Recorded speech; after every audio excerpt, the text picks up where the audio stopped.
What's up, you guys? This is Devin with Century FX Studios, back with another video, and today we're going to be talking about the issues with the R5 Mark I. Now, a lot of people have a video like this when they first got the R5.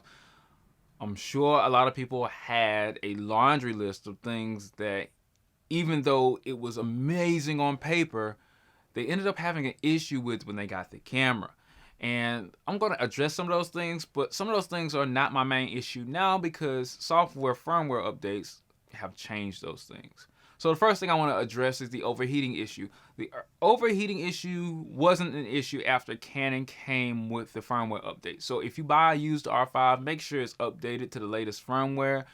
But you also want to update firmware with a cautionary note. We'll get to that in just a moment. But the overheating is not an issue anymore. The R5 does get hot.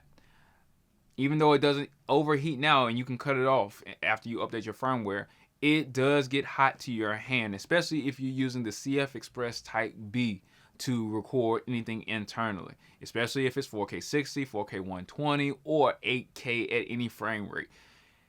This becomes an issue because if you're not used to your camera getting that hot because you used a DSLR in the past, it doesn't also have an efficient way of getting rid of that heat. So it will get hot in your hand. So if you're hand holding for any extended period of time over 20 minutes, you're going to start to feel that heat on your hands. If you're not used to having a more or a hotter camera on average, then you may want to be thinking about maybe a different camera, like maybe the R5C or the C70 or something like that, something that may be more designed, or a cinema camera if you only do video. Now, if you do just the occasional video and you want high quality video that will rival the cinema cameras, get the R5 because it works out great. But it does still get hot. And if you still have to record like long things, like a whole days of a performance or something like that, or an event or anything like that, where you got to record over an hour, please probably put it on a tripod or get it out of your hands so you don't affect your image quality because it's getting so hot in your hands. But the overheating issue is not necessarily an issue that would stop the camera now. It pretty much records as long as you want it to record, but it also has its time limitations on recording. The time limitations on recording is an issue. When I said before it will record as long as you want it to record, that's if you were using some kind of external monitor. Back in the day, they had an EU tax law that said you could not have a certain camera recording a certain period of time, or it would be classified as a different type of camera and would need to be in a different price bracket, I think. Something along that effect, but it is a thing. Or it was a thing. And Canon used to have their cameras capped at 30 minutes, 20 minutes, 12 minutes when the 5D Mark II came out, and cameras like that. So if you're trying to record something for a long period of time, the R5 Mark I may not be the thing for you. But if you want everything else, like the image quality and all that other stuff, like 8K and all the other features that Canon has, and you can get around it not recording more than 12 minutes or 20 minutes or 29 minutes, depending on what mode you're in, then this is the camera for you, because this is not something that they've changed yet. And I think they should be able to change this in the firmware. I haven't gotten any information that has changed as the date of this video. It still has a recording limit on the time. I'm not talking about the heat. I'm not talking about a memory card issue. I'm talking about the time. It literally is set to stop recording no matter what, even if you have everything right, like the memory card, read and write speed, and all of the other stuff. So that's something to be cautioned for. But if you had a Ninja 5 like me, you can record it as long as you want to without it running out of time, because you won't be recording straight out of the camera. You can record in the camera, but I'm pretty sure recording it internally and recording it to the Ninja 5 up top might cause some issues if you want redundancy, because the CF Express card, even with the time limit in the camera, won't allow you to record the highest times and stuff like that. It's still going to cut off at the designated time it's designed to cut off. I'm pretty sure. I haven't tried it, but I'm pretty sure it's still going to do that. So, overheating issue, which got fixed. If you haven't updated that firmware and cut it off in your system, you have to cut it off in your system. The timing warning update thing, it'll give you a little warning, but you have to cut that off in the camera before it's enacted, because I thought once I updated the firmware and I knew the overheating wasn't an issue, that it would do it automatically. No, you have to go in there and turn the tip settings off to, I think it's overheat warning awareness off, whatever, but you got to cut it off in your system. So that's an issue. Another issue that I talked about recently in its own video, because it's its own problem that the R5 and R6 have, is the hot shoe mount. The hot shoe mount will start to get loose to the point where you'll get misfires on your hot shoes and strobes, your hot shoe mounted remotes and wireless triggers and stuff like that. And if you had a Ninja R5 or a Ninja 5, I keep calling it the Ninja R5, the Ninja V, or anything else you put on top of your camera for a long extended period of time, they'll wobble because the hot shoe is not tight anymore. Now this is a huge problem, because what if I was using my camera, held it over to the side like this with a Ninja 5 on there, and it just falls off, or my flash trigger falls off, or my speed light falls off. I use my R5 for pretty much everything it was designed for.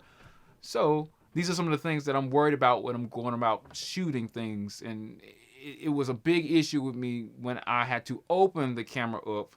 Literally had to take off about 20 to 25 screws, maybe even 30 screws, and just get to the hot shoe mount and put Loctite fastener liquid on the screws. And it becomes very nerve-wracking if you have a $3,500, $4,000 camera and you're ripping it apart just to fix something. That's never been a problem with Canon cameras in the past.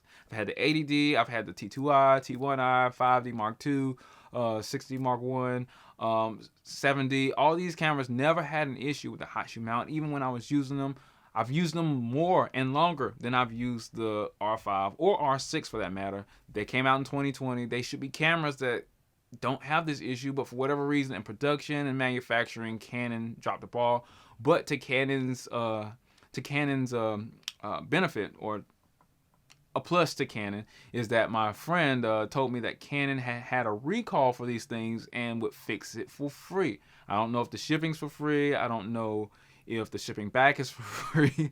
I just know that Canon noticed that this was an issue. People have videos on YouTube if you want to know how to fix it. I don't have a video out fixing it, but if I get enough subscribers and enough likes on videos, I'll probably go back through my R5 and just do the video just so you guys can see it. But there's also videos out on the R6 and the R5 on how to fix the hot shoe getting loose. You can tighten them up. Essentially, all you're doing is tightening up the hot shoes and putting thread locker on there. But what you got to do is take the camera all the way apart, including the EVF ribbon cable and also the LCD ribbon cable. So don't go ripping apart once you get the screws out.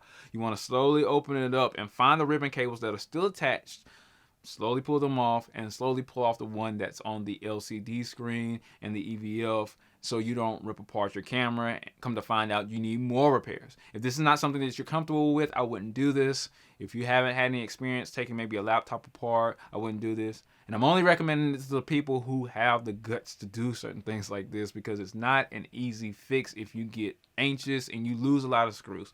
If you lose the screws, you're going to be in bad shape. You don't want to have such a robust looking camera with such a robust way of design, or robust design, to lose screws, because most of the screws are behind like the rubber flaps and stuff like that that you can't see. You know, if you're using the camera and something gets loose just randomly, you might not even know where the screw goes because all the screws are covered up. So there's some things to think about. If you don't want to take your camera apart, you're going to have to send that camera back at some point if you use a lot of hot shoe mounted things or flash triggers, speed lights, and I want to say anything mounted to the top of your camera. You're probably going to need to get that fixed by Canon if you don't want to fix it yourself.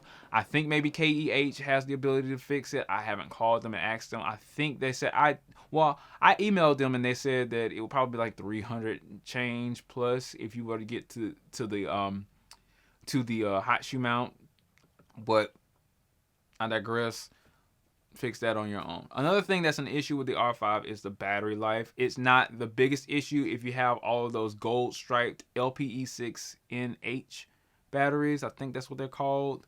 But the new style LPE6 batteries with the gold stripe on them, if you have those, you're decently good to go. But if you don't like the battery life on the R5 out of the box, and it's a high chance that you won't, you're probably gonna have to buy a battery grip, and the battery grip runs you like $350 to $400.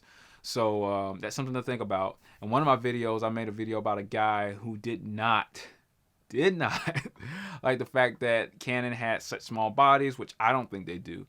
I think these cameras really mimic the 5Ds and the 7Ds. Maybe not the 1DXs, but because they don't have a battery grip, and you have to buy one. But he was complaining that the size of the camera messed up his carpal tunnel, but he'd been shooting with Canons for over 35 years and all this other stuff, and made Canon give him a discount on the battery grip just to suffice this issue. But like I said in the video, I don't know how Canon would fix that.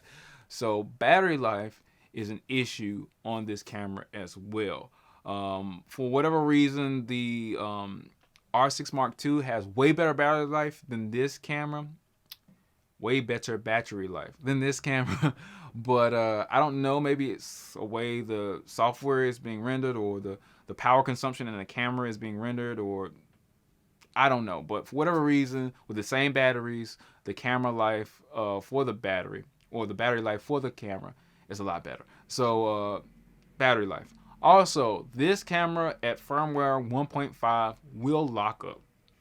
And it's not a frequent issue, but you have to know when you're using the electronic shutter and you put this camera under a lot of stress at 20 frames per second, and usually I'm using like third-party lenses and or old EF glass, it will lock up, and it will, so what it'll look like is the frame will go black.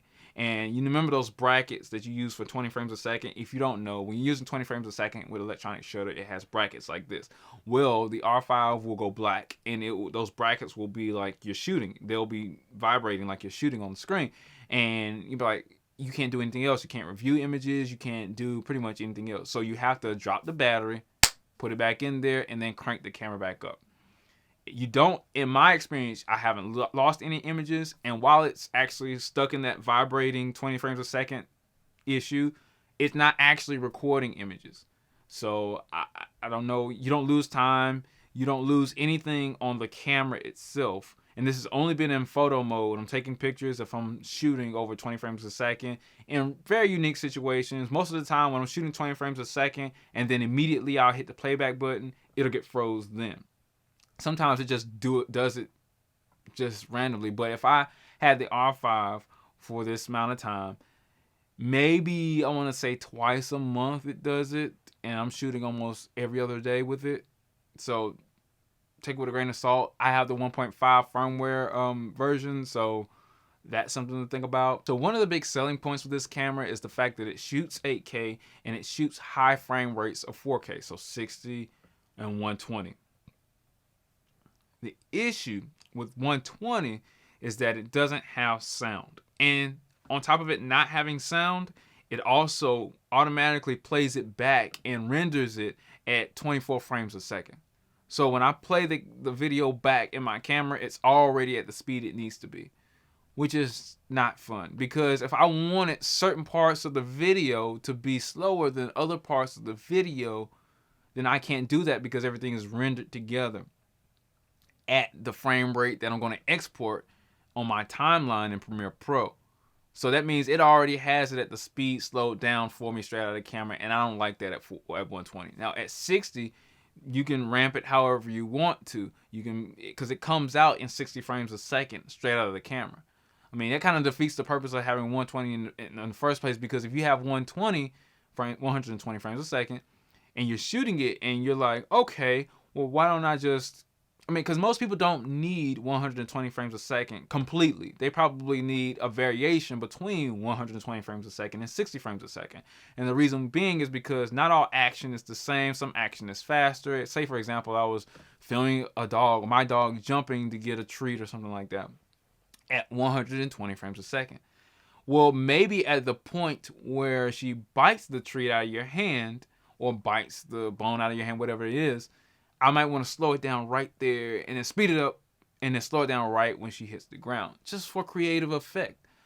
Slowing down the camera is one thing, but knowing how fast you want the camera is another thing. It's almost like giving you, what if they gave you 24 thousandths of a second in the shutter speed, but that was jumping from 8 thousandths of a second to 24 thousandths of a second. You might be saying, well, what about the times in between an 8 thousandths of a second and 24 thousandths of a second? There's so many more things that you can do. So that's something to think about too. And Canon also has another issue with this on the video side. When it comes to recording raw video, you can record raw video in 8K, but you can't do it in 4K. And that's such a silly thing, because most people don't need 8K let alone RAW. Now, I would like to shoot in 8K, and it adds more value to the camera if I can shoot in 8K, because eventually people are going to start use 8K either for cropping or other features, and I can probably use it now for cropping and other features. But say, for example, I have the Ninja V right now, and I'm filming myself 24 frames a second at 4K. But I can't shoot 8K RAW because the Ninja V does not take 8K RAW. That's too high of a resolution at that frame rate. It does not even take 8K. Now, it does give you a special 5K. I think they added that later. You can shoot 5K on the Ninja V, but you can't shoot 8K, let alone any frame rates that Canon might have, let alone RAW. So that's the only RAW video that the R5 puts out, right? There's not a lot of external monitors in the world that actually shoot and can receive 8K. So I'm sitting here like, okay, well, 8K is out of the window, because if I did it internally, it would make my camera hot, like I said before, and then you couldn't shoot as long as you wanted to in 8K, let alone having a storage that is beefy enough to take all that 8K in at one time, let alone having the muscle power and post for my computer to be able to handle that 8K when I'm recording and editing it. So that's an issue. And then on top of that, there's no 4K RAW. There's no 4K RAW in this camera. So even though it has 4K, 120, 60, maybe even 25, 24, you can't record any of those speeds or frame rates RAW for 4K. 4K being the mode that I shoot in HQ all the time. Also, there's no HQ 8K, I guess because of the sensor size. But if you have a HQ 4K, I don't think they have a HQ 1080p either. So when you have these things, you might be thinking to yourself, well, what am I losing? Well, you're losing quality in the 60p 4K, I can tell you that right now. But 24p, you can go to HQ, but 60p, you can't go to HQ.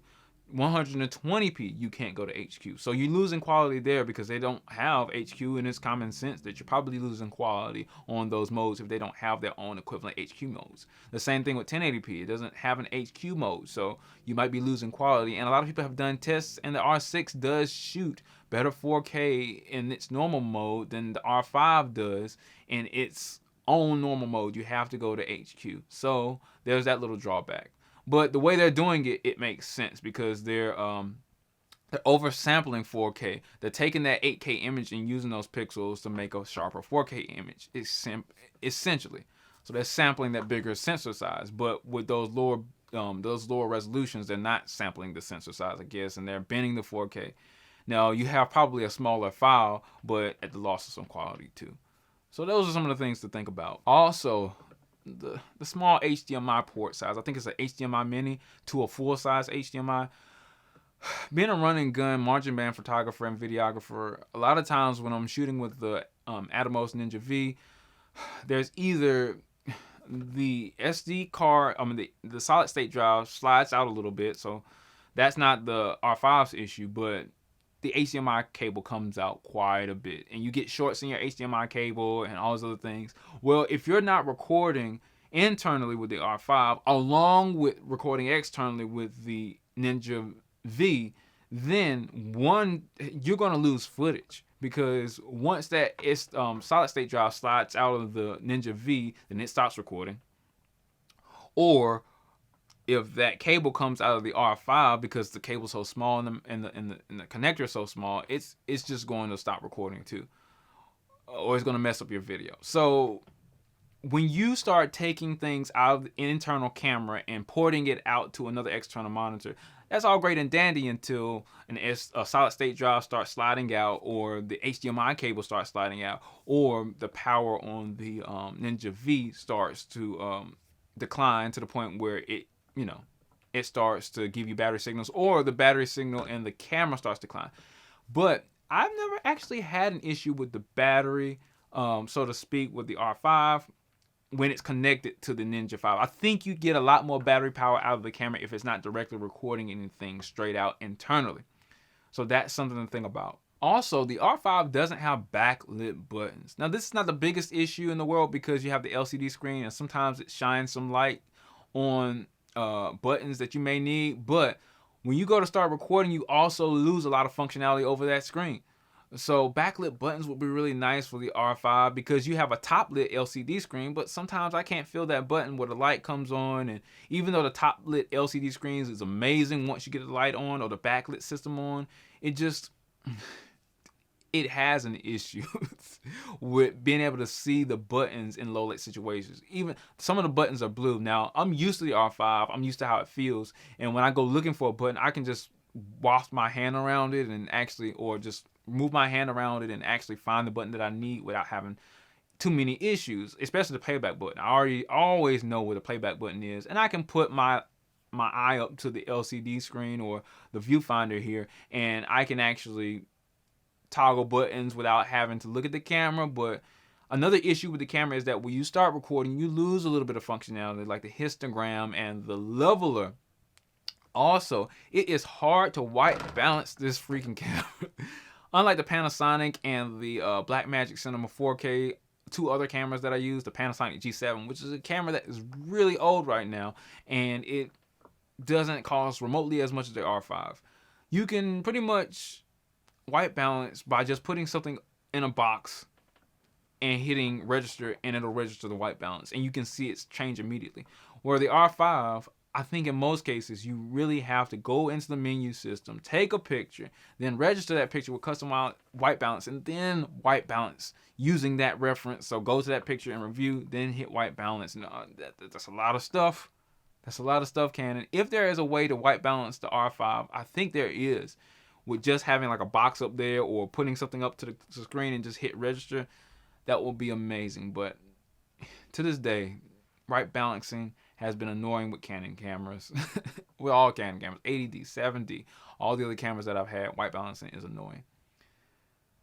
But that's pretty much it, guys. Right off the top of my brain, I can't think of any other issues with the R5. I've already went over battery life. Don't use any third-party batteries on this camera. It'll be a long day using third-party batteries on this camera, because after half-life, it might not even know how much power is left on that battery. And you get less frames a second. The fact that you can't use third-party lenses on this camera, the newer ones.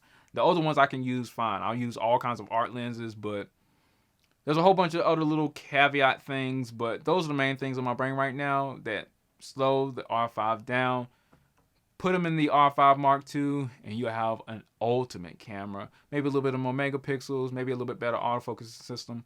But what do you think should be in the R5 Mark II, and what do you think? What issues have you had with your R5? Links in the description below to help this channel out. I'm not sponsored. I'm Devin with CFX Studios, and I'll be back with another video.